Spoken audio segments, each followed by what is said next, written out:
엘리사의 생애를 살펴보고 있습니다. 열왕기하 4장에는 엘리사가 행한 4가지 기적이 기록되어 있습니다. 정확하게 말하면 엘리사 선지자가 행하였다기보다는 엘리사 선지자가 믿는 하나님이 엘리사 선지자를 통하여 이적을 행한 것입니다. 첫 번째 이적은 열왕기하 4장 1절부터 7절까지 기록되어 있는데, 그 내용을 보면 선지자의 생도 아내 중에 한 여인이 엘리사 선지자를 찾아와서 말합니다. 내 남편이 죽었습니다. 그런데 내 남편은 여호와를 경외하는 자였습니다. 저희 집에 빚이 많습니다. 그래서 빚쟁이가 내 2 아들을 종으로 끌어가려고 합니다. 이런 사정을 선지자의 생도 중에 아내가 와서 이야기를 했어요. 이런 딱한 사정을 듣고 엘리사가 여인에게 말합니다. 내가 너를 어떻게 도와주기를 원하느냐? 너에게 있는 것이 무엇이냐? 그렇게 묻습니다. 여인이 말합니다. 저희 집에는 기름 1병밖에 없습니다. 엘리사가 그 여인에게 그릇을 많이 빌려오라 그럽니다. 여인이 그릇을 많이 빌려왔어요. 그리고 2 아들을 데리고 방에 들어가서 빌려온 그릇에 기름을 부었습니다.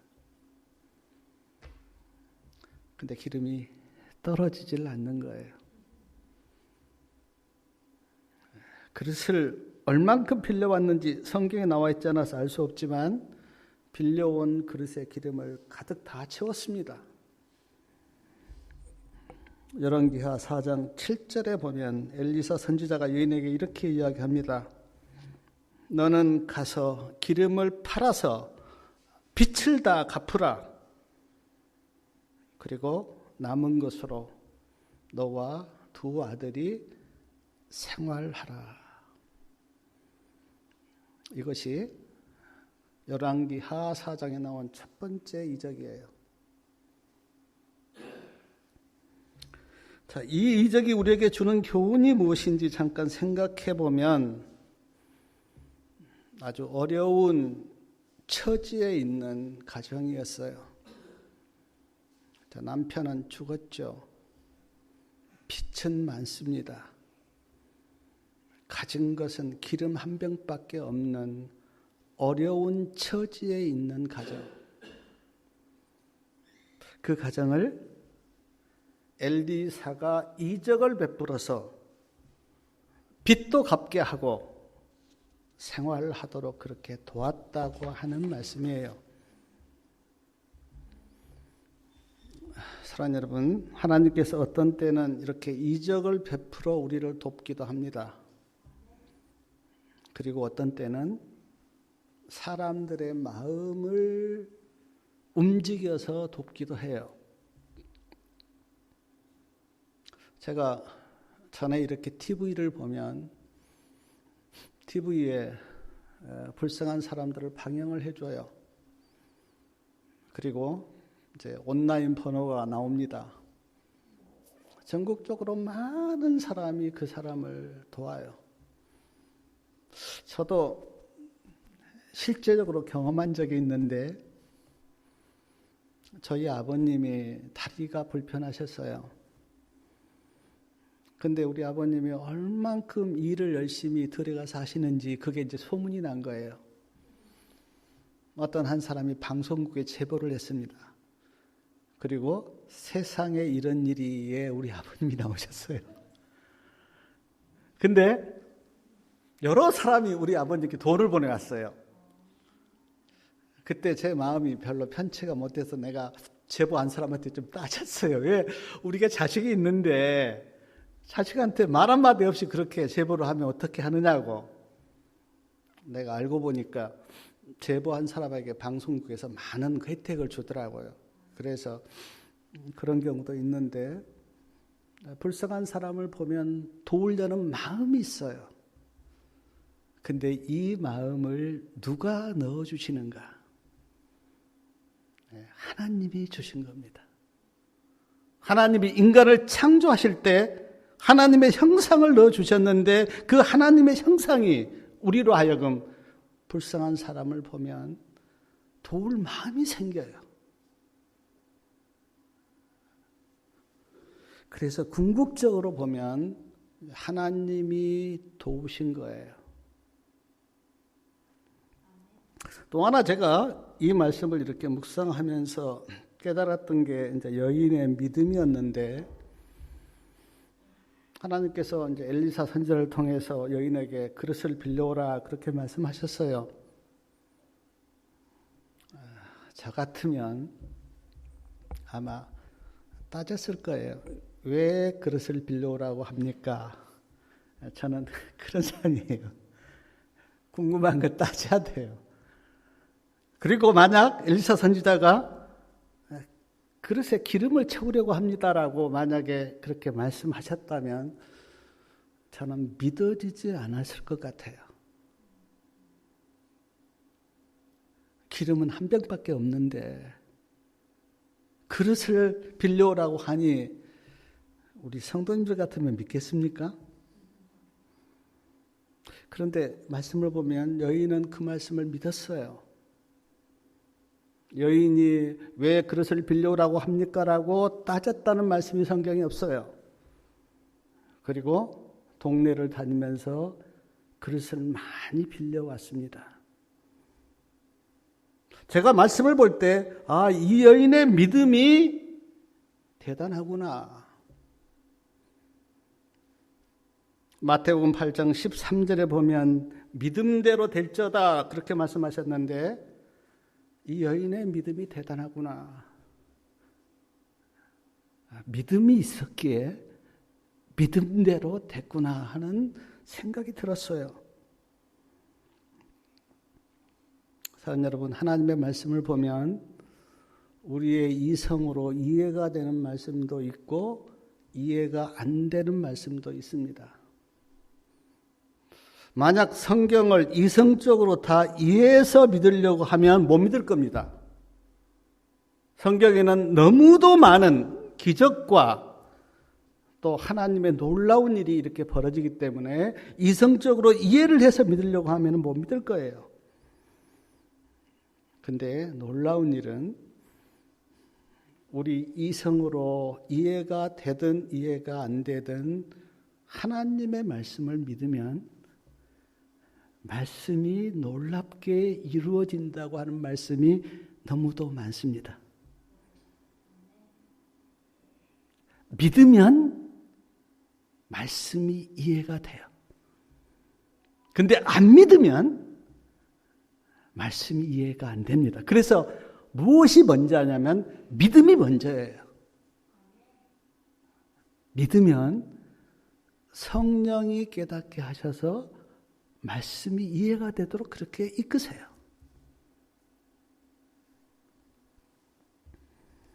또 하나 제가 그 첫 번째 이적을 통해서 깨달았던 게 뭐냐면, 여인에게 기름 하나밖에 없어요. 근데 하나님께서 무엇을 사용하셨는가 하면 기름 한 병밖에 없는 그것을 하나님께서 사용하셨다는 거예요. 어떤 사람들은 나는 이것도 없습니다. 이것도 없습니다. 없는 것을 불평해요. 근데 하나님은 없는 것을 불평하기보다는 나에게 있는 그것을 예수님께 드리면 예수님은 그것을 가지고 놀라운 일을 행하십니다. 우리가 잘 아는 오병이어 사건. 자, 어린 아이가 가져온 도시락이에요. 빵 5개하고 물고기 2마리입니다. 거기는 들판입니다. 음식을 살 수 있는 장소도 아니에요. 제자들도 어떻게 이 많은 수를 먹이실 겁니까? 라고 예수님께 그렇게 물었어요. 그런데 예수님은 거기에 있었던 한 도시락, 그걸 가지고 예수님이 놀라운 이적을 행하셔서 5,000명을 먹이시고 12바구니를 남기는 그 말씀을 우리가 다 알고 있잖아요.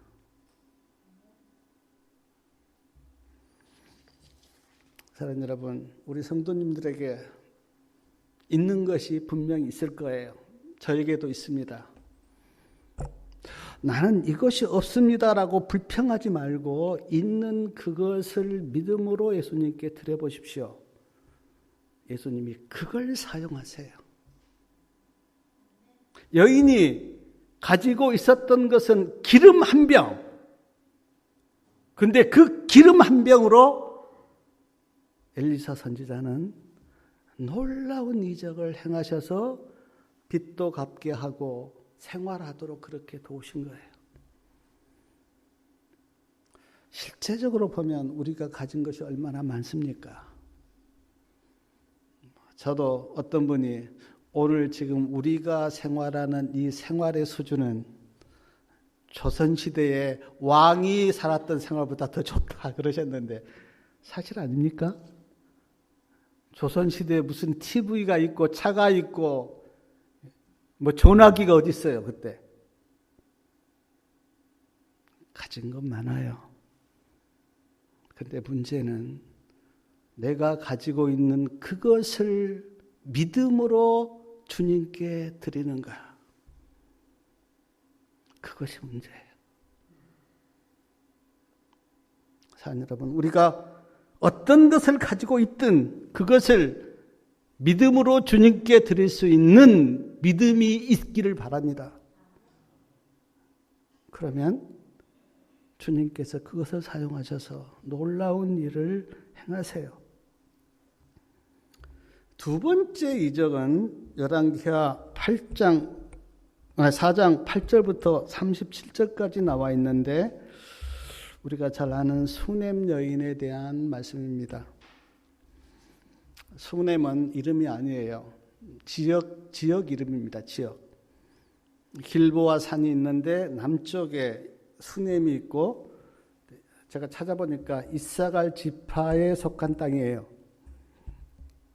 이때 엘리사의 거처가 어디 있었냐면 갈멜산 근처에 엘리사의 거처가 있었어요. 근데 갈멜산에서 북방 이스라엘 수도 사마리아를 가려면 반드시 수넴이라고 하는 지역을 거쳐가셔야 돼요. 엘리사가 갈멜산의 그 근처에 이제 살았는데 거기에서 북방 이스라엘 수도 이제 사마리아 쪽으로 가다 보면 이제 수넴을 거쳐가는데 수넴을 거쳐갈 때마다 한 여인이 엘리사를 아주 극진하게 대접한 거예요. 음식을 잘 이렇게 마련해서 하나님의 사람 선지자님 먼 길에 피곤하시는데 식사하고 가시라고 극진하게 대접한 거예요. 말씀에 보니까 음식만 대접할 뿐 아니라 쉬어가도록 방도 만들어줬어요. 그리고 방 안에 침상, 책상, 의자, 촛대까지 넣어줬어요. 엘리사가 하루는 이 여인이 너무 고마운 거예요. 그리고 여인을 불렀어요. 이렇게 나에게 극진하게 대접을 하는데 내가 뭐 좀 해줄 게 없느냐고. 내가 왕도 알고 군대 장관도 아는데 필요한 거 있으면 내한테 이야기해보라고. 내가 도와주겠다고. 근데 그 여인이, 수넴 여인이 이렇게 대답합니다. 나는 지금 백성들하고 잘 살고 있습니다. 부족한 것 없습니다. 그렇게 대답해요. 여인이 돌아갔어요. 그런데 엘리사의 종 게하시는 내가 보니까 아주 정보가 빠른 사람인데 게하시가 아니 선지자님 수넴 여인은 아이가 없습니다 라고 이야기해요. 아이를 못 낳은 거죠. 그 소리를 듣고 엘리사가 그 여인을 다시 부릅니다. 그리고 이렇게 이야기합니다. 내년 이맘때에 네가 아이를 품고 있을 거다. 수냄 여인이 그 말을 믿지를 못합니다. 그리고는 수냄 여인이 이렇게 대답합니다. 내 주 하나님의 사람이여 나를 속이지 마십시오. 그런데 열왕기하 4장 17절 말씀에 보니까 우리 4장 17절 말씀 같이 한번 읽겠습니다. 여인이 과연 잉태하여 돌이 돌아오매 엘리사의 말한 대로 아들을 낳았더라. 정확하게 1년 후에 아들을 낳아서 아들을 품에 안고 있는 거예요. 하나님의 말씀이 이루어진 거죠. 근데 이 아이가 몇 살인지는 잘 모르겠어요. 아마 좀 이렇게 걸어 다닐 나이가 됐는데 아버지를 따라서 들에 이제 갔습니다. 저도 시골에서 자라서 이제 좀 이렇게 걸음걸음에 이제 부모 따라서 들에 가서 놀기도 하고 이제 그러는데 아마 그런 것 같아요. 근데 아이가 갑자기 아이고 머리야 그러는 거예요. 제가 이제 볼 때 뭐 열병 비슷한 것 같은데 선지자 왕 238페이지에 보니까 아이가 더위를 먹었다 그렇게 증언에는 기록되어 있어요. 어쨌든 더위를 먹어서 머리가 아프다 그럽니다. 아버지가 종을 시켜서 빨리 수냄 여인 어머니에게 데려다 주라고. 그래서 종이 아이를 어머니에게 데려다 줬어요. 근데 아이가 수냄 여인 무릎에서 아이가 죽습니다. 근데 수냄 여인이 참 지혜로운 여인인데 아이가 죽었어요. 아이를 어디다가 눕혀놓냐면 엘리사 방 침대 위에다가 아이를 눕혀놔요. 그리고 남편한테 연락을 합니다. 내가 빨리 엘리사를 좀 만난 일이 있는데 종과 나귀를 나에게 보내달라고. 남편이 이렇게 이야기해요. 오늘이 지금 월삭도 아니고 안식일도 아닌데 왜 엘리사 선지자를 만나러 가려고 합니까? 부인이 대답하기를 별거 아닙니다. 평안입니다. 그렇게 대답해요. 그리고 나귀를 타고 급하게 갈멜산에 있는 엘리사 선지자를 찾아갑니다. 엘리사 선지자가 멀리서 보니까 수냄 여인이 오고 있어요. 그러니까 종 게하시에게 수냄 여인이 온다고. 그러니까 종 게하시가 이제 뛰쳐나가서 수냄 여인을 만납니다. 그리고 안부를 물어요. 뭐 남편 잘 계십니까? 아이도 잘 큽니까? 수냄 여인이 평안합니다. 그렇게 대답하는데 사실은 평안한 게 아니죠. 아이가 지금 죽어서 급하게 온 거죠. 근데 수냄 여인은 게하시에게도 그런 이야기 안 합니다. 그리고 엘리사 선지자를 찾아가서 엘리사 선지자의 발을 붙들고 아이가 죽었다고 슬프다고 그렇게 이야기합니다. 좀 원망도 해요. 내가 언제 아이 달라고 했습니까? 아이 줘서 잘 크고 있다가 이렇게 죽었는데 왜 이렇게 나를 슬프게 하느냐고 그렇게 이야기해요. 근데 엘리사가 갑자기 이제 게하시에게 지팡이 하나 주면서 이 지팡이 가지고 가서 죽은 아이 위에 올려놓으라 그래요. 근데 수냄 여인이 그걸 믿지 못합니다. 엘리사를 붙들고 우리 집에 좀 가달라 그래요. 그래서 엘리사가 수냄 여인 집으로 옵니다. 그 안에 이제 엘리사의 방이 있었기 때문에 그 방 안에 지금 죽은 아이가 있는데 이제 엘리사가 수냄 여인 집에 와서 어떻게 했는지 우리 열왕기하 4장 34절 말씀 같이 한번 읽겠습니다. 33절부터요. 33절부터 들어가서는 문을 닫으니 두 사람뿐이라. 엘리사가 여호와께 기도하고 아이의 위에 올라 엎드려 자기 입을 그 입에, 자기 눈을 그 눈에, 자기 손을 그 손에 대고 그 몸에 엎드리니 아이의 살이 차차 따뜻하더라. 엘리사가 방에 들어가서 첫 번째 했던 것은 기도입니다. 하나님께 기도했어요. 어떻게 기도했는지 말씀이 없어서 우리가 모르겠지만 아마 간절히 하나님 이 아이를 살려달라고 기도했어요. 기도한 다음 그 아이 위에 엎드립니다. 자, 입을 입에, 눈을 또 그 아이 눈에, 또 손을 그 아이 손에 대고 몸을 엎드렸어요. 아마 죽은 아이 위에 엎드린 이 모습이 여러 생각을 하게 되는데 왜 이렇게 엎드렸는지는 저도 정확하게는 모르겠는데 어쨌든 죽어서 싸늘한 그 아이 위에 입과 입을 또 눈과 눈을 손을 맞들이고 엎드렸어요. 우리가 냉정하게 이야기하면 시체입니다. 근데 시체에 이렇게 엎드린다고 하는 것은 흔하지도 않고 하지도 않는 행동인데 엘리사는 그렇게 했어요. 근데 살이 차차 따뜻해지더라. 다시 한번 반복했는데 35절 말씀 같이 한번 읽겠습니다. 35절. 엘리사가 내려서 집안에서 한번 이리저리 다니고 다시 아이 위에 올라 엎드리니 아이가 7번 재채기하고 눈을 뜨는지라. 다시 내려와서 좀 이렇게 돌아다니다가 다시 아이 위에 엎드렸어요. 그랬는데 7번 재채기를 하고 아이가 살아난 거예요. 놀라운 일이죠. 엘리사 선지자가 수넴 여인을 부릅니다. 아이가 살아났다고 안고 가라고. 그래서 수넴 여인이 가서 살아난 아이를 안고 방을 나와요. 방을 나오면서 수넴 여인의 마음이 얼마나 깊었을까?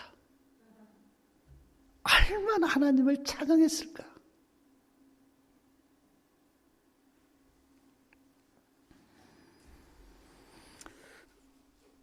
사랑하는 여러분, 여기서 우리가 영적으로 좀 생각해 보면 엘리사를 향한 수넴 여인의 친절, 우리가 영적인 교훈으로 받아야 합니다.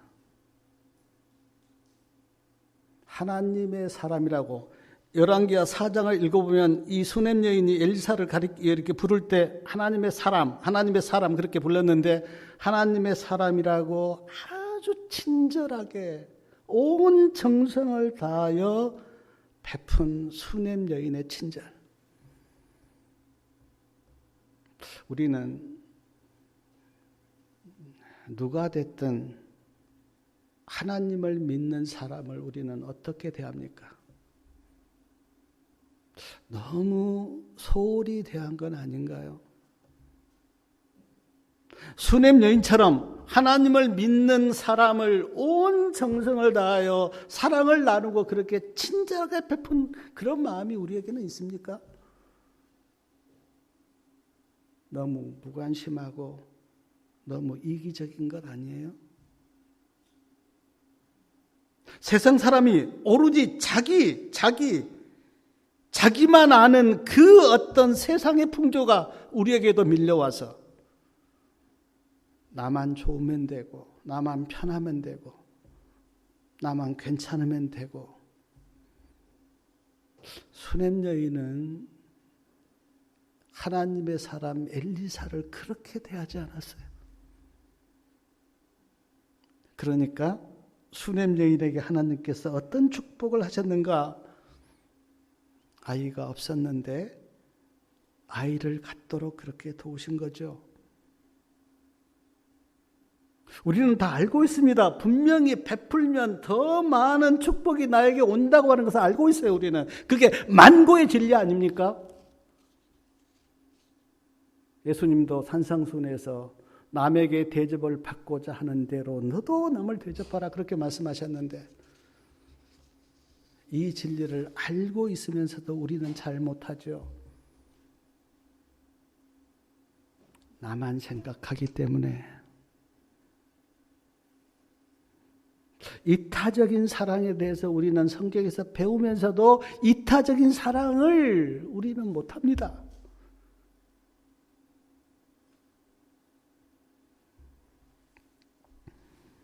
또 하나 제가 이 수냄 여인을 이렇게 묵상하면서 깨달았던 교훈이 뭐냐면, 수냄 여인의 지혜와 친절함에 대해서 내가 말씀을 이렇게 보면서 깨달았어요.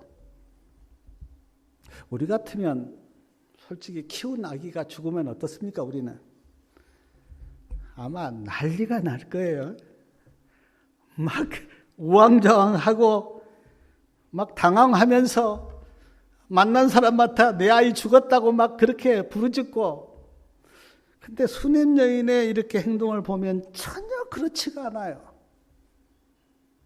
죽은 아이를 조용히 엘리사 방에 갖다 놓고 들에 있는 남편에게도 말하지 않습니다. 왜냐하면 생각해보면 들에 있는 남편에게 이야기한들 무슨 의미가 있습니까? 남편만 힘들고 괴롭고 짜증나지. 말하지 않아요. 그리고 조용히 엘리사를 찾아갑니다. 종 게하시가 중간에 이렇게 뛰쳐나와서 뭐 아이가 잘 있습니까? 남편 편합니까? 편하지도 않는데 수냄 여인은 일체 말을 안 합니다. 왜냐하면 종 게하시한테 이야기한들 아무 의미가 없기 때문에. 그리고 엘리사에게 가서 다 털어놓습니다. 이 지혜와 이 침착함이 저는 굉장히 달리 보였어요. 왜 수냄 여인이 남편에게도 게하시에게도 말하지 않고 엘리사에게만 말했을까? 수냄 여인은 알았어요. 이 문제는 하나님의 사람 엘리사만이 해결할 수 있는 문제다. 알았어요.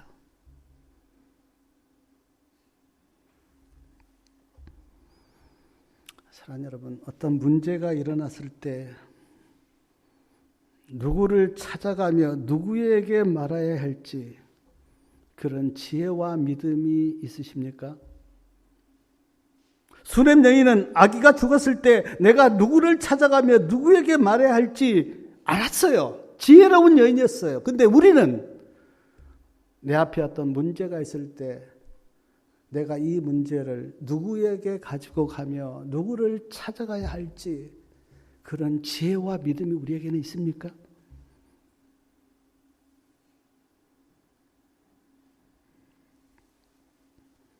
사랑하는 여러분, 물론 사람에게 만나서 사람에게 이야기하는 것이 좋다 나쁘다가 아니라 우리가 믿고 있는 하나님, 예수님, 성령님이 계심을 잊지 말기를 바랍니다. 그리고 그 하나님께 찾아가서 내 문제를 터놓고 이야기할 때 하나님이 역사하셔서 그 문제를 해결해 주세요. 수냄 여인은 그것을 알았어요. 남편도 게하시도 어떤 사람도 이 내 문제를 해결할 수는 없다. 오직 하나님의 사람 엘리사만이 이 문제를 해결할 수 있다고 하는 믿음과 지혜가 있었어요. 그래서 아주 침착할 수 있었고 당황하지 않았어요. 그런 지혜가 있기를 바랍니다. 세 번째 이적은 열왕기하 4장 38절부터 41절에 기록되어 있는데, 엘리사 선지자가 길갈에 있는 선지자 학교에 왔어요. 왜 왔을까? 이유는 하나입니다. 학생들을 가르치기 위해서. 근데 그때 이제 흉년이 들었어요. 그래서 선지자학교 생도들이 이제 배가 고파서 엘리사 앞에 다 모여든 거예요. 엘리사가 안쓰러웠던지 종에게 큰 솥을 걸고 국을 끓이라 그렇게 말합니다. 배고픈 선지자교 생도들을 좀 먹이기 위해서. 근데 이제 솥을 걸고 국을 끓이는데 한 사람이 이제 들에 나갔다가 제가 이걸 지금 야등등굴이 열린 들에 그렇게 나오는데 이게 제가 무슨 의미인지 잘 모르겠어요. 우리 39절 말씀 같이 한번 읽어볼까요? 한 사람이 채소를 캐러 들에 나가서 야등등굴을 만나 그것에서 들외를 따서 옷자락에 채워가지고 돌아와서 썰어 국 끓이는 데에 넣었다 그랬는데 이건 잘 모르겠어요. 근데 어쨌든 이제 들에 나가서 뭔지는 잘 모르겠는데 호박 비슷한 걸 따왔습니다. 그리고 그거를 썰어서 국에 넣는데 국을 먹을 수가 없는 거예요. 성경에는 사망의 독이 거기에 있었다 그런 거예요. 그래서 선지자교 생도들이 엘리사를 이제 찾아와서 국을 먹을 수가 없습니다. 도저히 쓰고 이제 사망의 독이 있어서 못 먹겠습니다. 그러니까 엘리사가 뭐라고 이야기합니까? 41절에 보니까 가루를 가져오라 그래요. 어떤 성경에는 밀가루라 그렇게 되어 있는데 가루를 가져다 줬어요. 근데 엘리사 선지자가 가루를 그 국에 풀었어요. 근데 사망의 독이 없어지고 그 국을 선지자교 생도들이 먹었다는 거예요. 세 번째 이적입니다. 이 말씀 제가 이렇게 묵상하면서 그래 국에 독이 있어서 선지자교 생도들이 먹을 수 없었는데 그 국에 가루를 넣자 독이 제거됐는데 우리 죄인 안에 있는 사막의 독을 예수님이 자기 피로 제거하셨다고 하는 생각이 들었어요. 사랑 여러분, 우리 안에 있는 사망의 독, 죄의 값이 사망이다 그렇게 말씀하셨는데 이 사망의 독을 제거할 수 있는 유일한 길은 예수님의 보혈의 피밖에 없습니다. 예수님의 보혈의 피를 가슴에, 마음에, 생각에 바르십시오. 그러면 사망의 독이 제거돼요. 그리고 분명히 조금 전에는 그 선지자교 생도들이 그 국을 먹고 막 사망의 독이 있다 그러면서 다 안 먹었는데 이제 가루를 넣었어요. 그리고는 엘리사 선지자가 이제 먹어봐라 그랬는데 저 같으면 못 먹을 것 같아요. 근데 생도들은 엘리사 선지자의 말을 전적으로 신뢰하고 믿었기 때문에 그 국을 먹고 배불리 먹었습니다.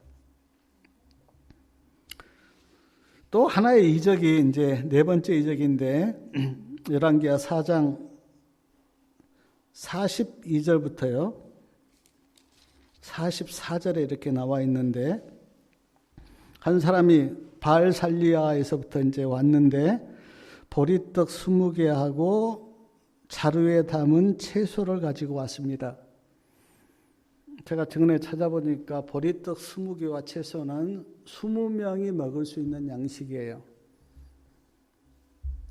엘리사 선지자가 종에게 이것 학생들에게 나눠주라 그럽니다. 무리들에게. 종이 뭐라고 이야기하냐면 지금 100명이 있는데 20명 분량밖에 안 되는 이 음식을 가지고 어떻게 먹습니까? 부족합니다 그래요. 엘리사가 무리에게 주어서 먹게 해라. 하나님께서 나에게 말씀하시기를 무리가 먹고 남을 것이다. 그렇게 말씀하셨다 하나님이.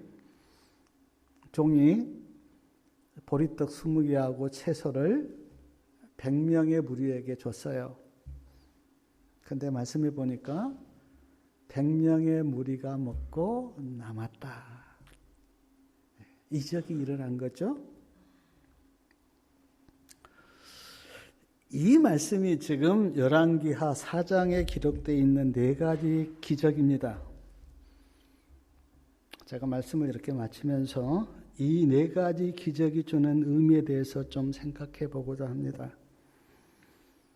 자, 첫 번째 제가 생각했던 게 뭐냐면 지금 엘리사가 여기뿐 아니라 이제 앞으로 보겠지만 엘리사가 엄청난 많은 이적을 행해요.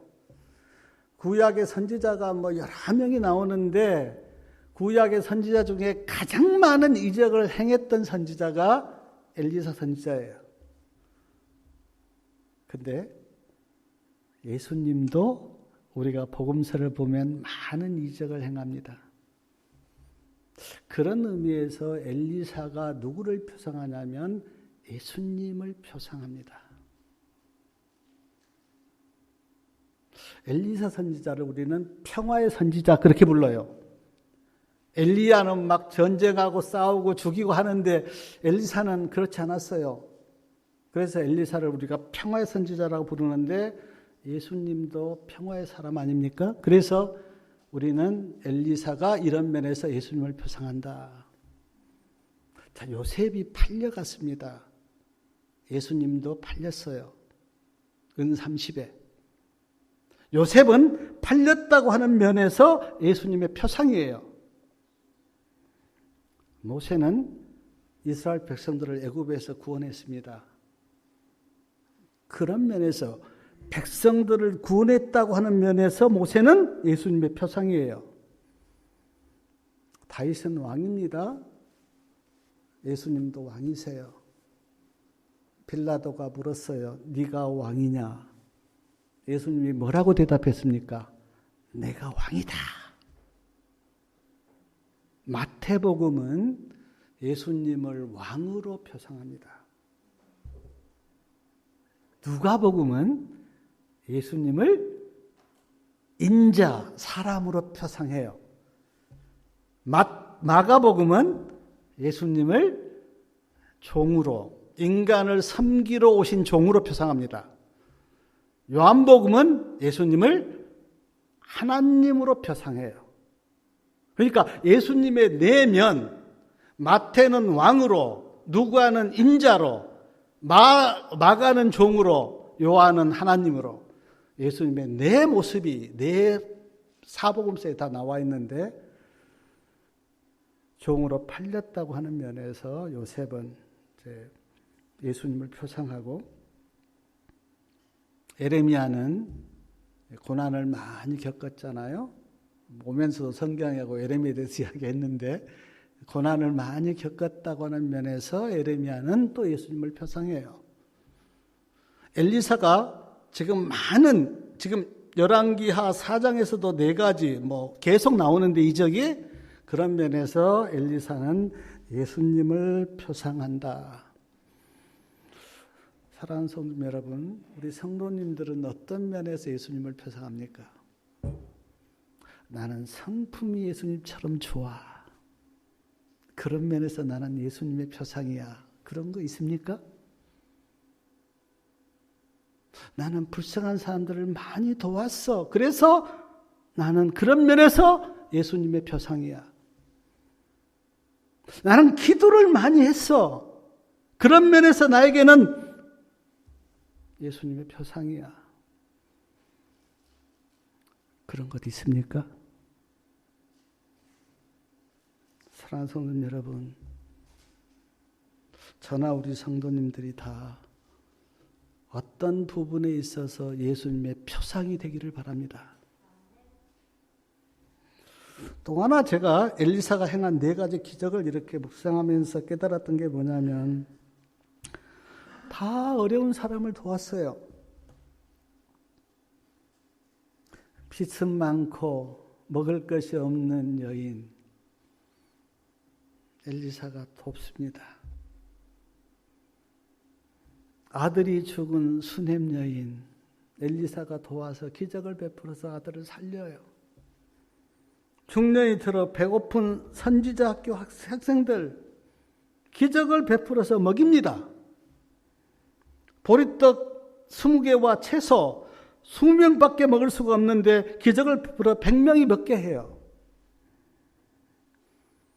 제가 이 말씀 이렇게 묵상하면서 내 마음에 깊이 깨달았던 게 뭐냐면 엘리사는 자기를 과시하거나 자기를 나타내려고 기적을 베푼 게 아니었구나. 내가 능력이 많아. 그거를 사람들에게 보여주려고 이적을 베푼 게 아니었고, 내가 이적을 행하여 사람들에게 인정받으려고 하는 것도 아니었고,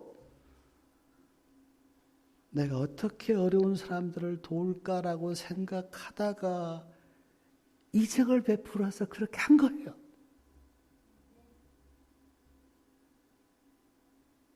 이적을 베푼 이유가 나는 하나님의 사람이고 내가 능력이 많고 사람들이 나를 선지자로 그렇게 대접받으려고 한 게 아니고 어떻게 내가 불쌍한 사람들을 도울까라고 생각하다가 행한 게 이적이에요.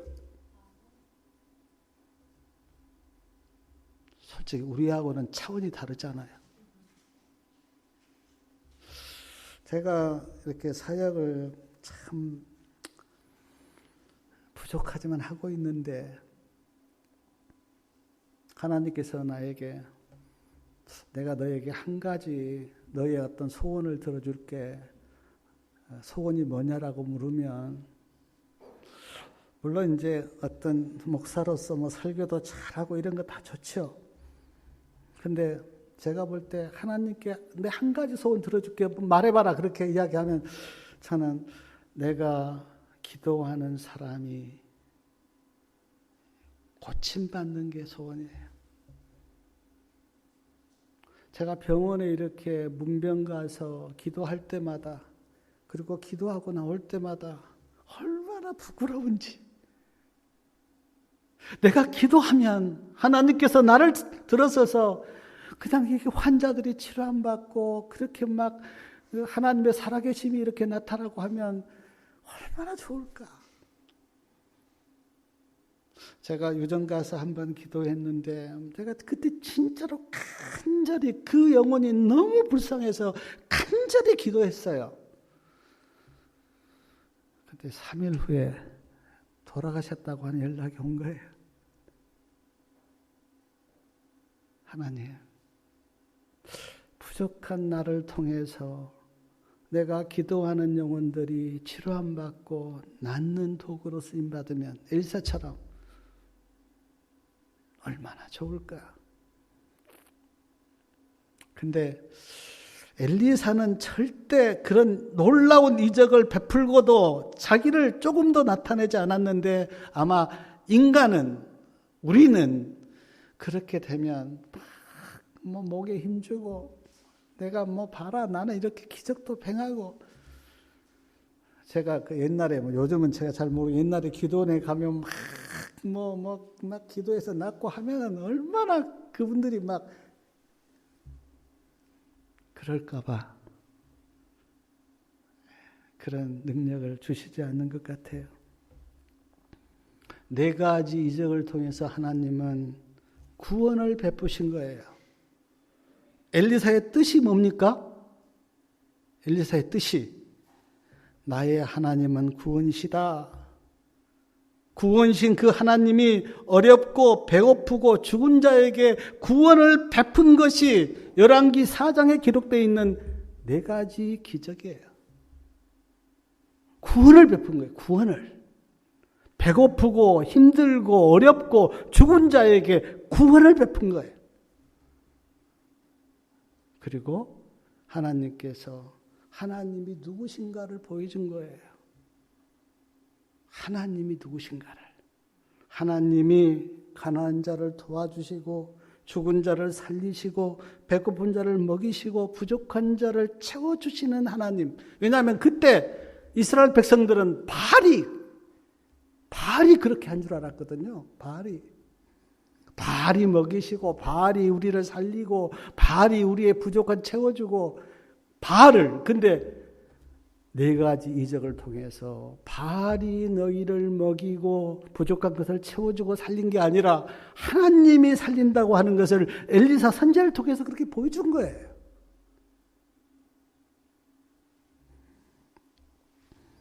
성경의 모든 말씀이 하나님이 어떤 분이신지 보여주고 있지만 열왕기하 4장 4가지 이적을 통해서도 우리가 믿는 하나님이 어떤 분이신가 보여주고 있습니다. 말씀을 통해서 하나님이 어떤 분인가를 아시는 은혜가 있기를 바랍니다. 우리가 믿는 하나님이 어떤 분인가, 불쌍한 여인 도와주시고 죽은 자 살려주시고 배고픈 학생들을 먹이시고 수명분을 가지고 100명을 배불리 먹이시는 하나님의 그 불쌍한 자를 향한 하나님의 마음, 그것이 열왕기하 4장에 기록되어 있는 거예요. 오늘 말씀을 통해서 하나님이 누구신가 깊이 깨닫는 은혜가 있기를 바라면서 말씀을 마치겠습니다.